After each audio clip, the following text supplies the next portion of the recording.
Hello, welcome to ACE Manager.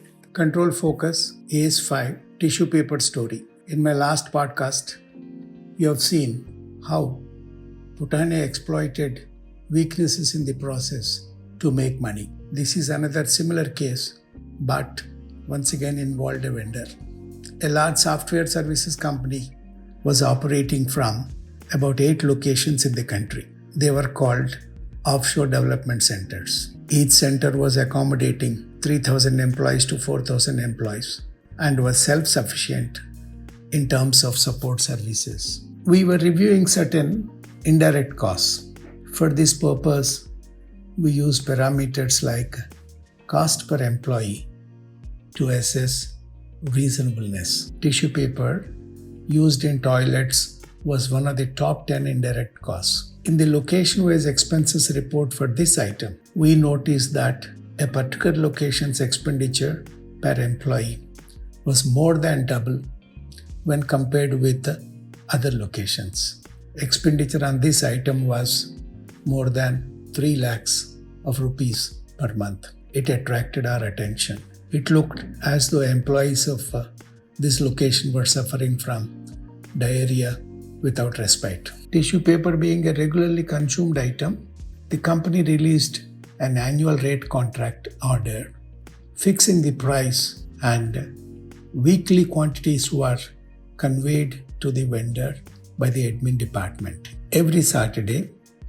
vendor delivered tissue rolls in sealed boxes said to be containing 100 rolls each. They were received at the security. Documents were stamped by the security as an acknowledgement, and the boxes were directly dispersed to the 250 locations, to the 250 toilets located in the premises. While there is a store mainly used for stationery items and computer hardware, tissue paper was not retained in the stores since it occupied a lot of space and was a regular consumable. On preliminary inquiry with the admin, expenditure of this scale was justified by the admin manager with a back of the envelope calculation. This did not convince us. We chose to request our internal audit function to investigate.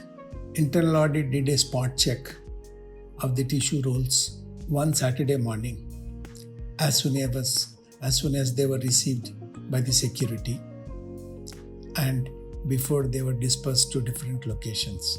Each box uniformly contained 60 rolls in place of 100 rolls as claimed by the vendor's delivery challan. This vendor was immediately blacklisted. Internally, no culprit could be caught. Admin blamed purchase for having chosen a dishonest vendor, and purchase blamed admin for poor verification. We had to leave it at that, introducing a verification check by the store's representative as soon as the item is received in the premises. Whosoever was involved chose an appropriate item for manipulation because we have no user accountability in the case of an item like tissue paper. Reviewing management reports for signals is a good practice. Vendor-employee nexus in long-standing relationships, particularly in remote locations, cannot be ruled out and should be subject to internal audit checks periodically. Please wait for my next ACE. Thank you.